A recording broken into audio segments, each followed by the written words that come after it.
اس کا ذوق ہو، اس کا دل ٹھنڈا ہو کثرت سے تسبیح کرنے کا۔ ہم نماز بہت سے لوگ ایسی پڑھتے ہیں کہ ایسے ٹھوکریں مارتے ہیں زمین پر، ایسے ٹھک ٹھک، یہ سجدے کرتے ہیں اس طرح۔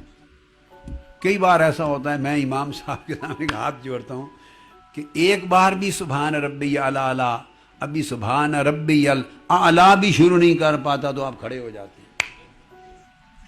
تو میں کہتا ہوں کہ آپ تو بھئی حافظ ہیں، سب کچھ یاد ہے، ہم کچے لوگ ہیں، ہمیں اتنا یاد نہیں، تو ہمیں تو پڑھ لینے دیا کریں۔ یعنی نماز کا ذوق نہیں ہے، بس سر ڈالا ایسے، سر ڈالا ایسے۔ کئی مقتدی امام کو کہتے ہیں کہ آج تراویح پہ مولانا صاحب ہم نے 1.5 گھنٹہ لگا دیا، خدا کا خوف کریں۔ اس جگہ تلاش کرتے ہیں جہاں ٹھک ٹھک ٹھک ٹھک ہو۔ اور سب سے دلچسپ چیز میں نے زندگی میں ٹرکی میں دیکھی، ٹرکی نے رواج بنا دیا، پورے ترکی میں تراویح ہر رکعت میں ایک آیت، ایک آیت والی تراویح ہر رکعت میں ایک آیت۔ تو اور تیزی سے پڑھتے ہیں، 20 رکعتوں 20 منٹ میں تراویح 20 ختم ہو جاتی، پڑھتے 20 ہیں، ایک کونے سے دوسرے کونے تک۔ سارے ٹرکی حنفی ہیں مگر نفلی نماز ہے، ایک رکعت۔ اب مجھے ساتھ ساتھی تھے، انہوں نے پوچھا تو ختم قرآن نہیں کرتے؟ ان کا معمول ہے کہ نماز فجر کے بعد اذان دے کے امام بیٹھ جاتا ہے، قرآن لے کر تو ایک پارہ پڑھ دیتا ہے جماعت سے پہلے، جیسے ٹیبل پہ بیٹھ جاتا ہے تو تلاوت کر دیتا ہے ایک پارہ۔ بعض مساجد میں ظہر کے بعد پڑھ دیتا ہے، تو لوگ کئی شوق والے پرانی وضع کے جوان بھی محبت والے وہ سحری کر کے فوری مسجد میں آ جاتے ہیں، وہ بیٹھے ہوتے ہیں صفوں میں سن لیتے ہیں۔ پارہ ختم ہوتا ہے، 2 امام آدھا آدھا پارہ پڑھ کے اس کے بعد نماز فجر کی تو ختم اس طرح کر لیتے ہیں۔ اور تراویح میں ایک رکعت میں ایک آیت۔ ختم قرآن ہمارے ہاں یہ مبارک ہو، میں آپ کو بتا رہا ہوں کہ کم رواج رہ گیا ہے۔ یہ برِ صغیر پاک و ہند میں پھر بھی خرابیاں بھی ہیں، 100 خرابیاں صحیح، مگر دینی اقدار کے ساتھ محبت آج کے دن یہ اولیاء اللہ کی وہ برکت ہے کہ آج تک اس سرزمین پر پوری دنیا سے زیادہ پختہ ہے، سوائے حرمین شریفین کے۔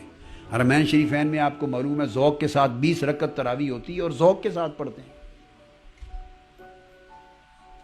وہاں تسبیحات بھی پڑھتے ہیں جیسے پاکستان میں، پورا وقت لگاتے ہیں۔ تو وہ ایسی جگہ تلاش کرتے ہیں جہاں تیزی کے ساتھ نماز ہو، اور باقی نماز ایسے ایسے کرتے ہیں۔ نماز رکوع بھی پوری آدمی، اعتدال بھی نہیں ہو سکتا ارکان کا، کھڑا بھی نہیں ہوتا، قوما بھی اس طرح ہی ہوتا، اس طرح کر کے۔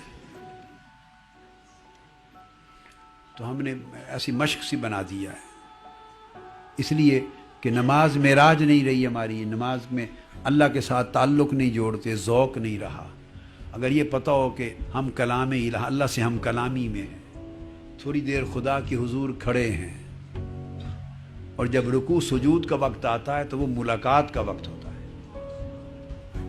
اس کے دروازے پر جھکنے کا وقت ہوتا ہے۔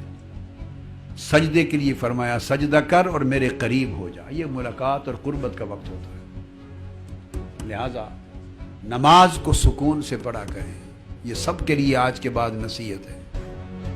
نماز کو سکون سے پڑھیں، سبحان ربی العظیم اس طرح کہیں، ایک سبحان ربی العظیم، سبحان ربی العظیم اس طرح سکون سے کہیں، اور زبان جن کلمات کو ادا کر رہی ہو، دل اس کی لذت پا رہا، دماغ اس کے تصور میں گم، اللہ کی عظمت ہو۔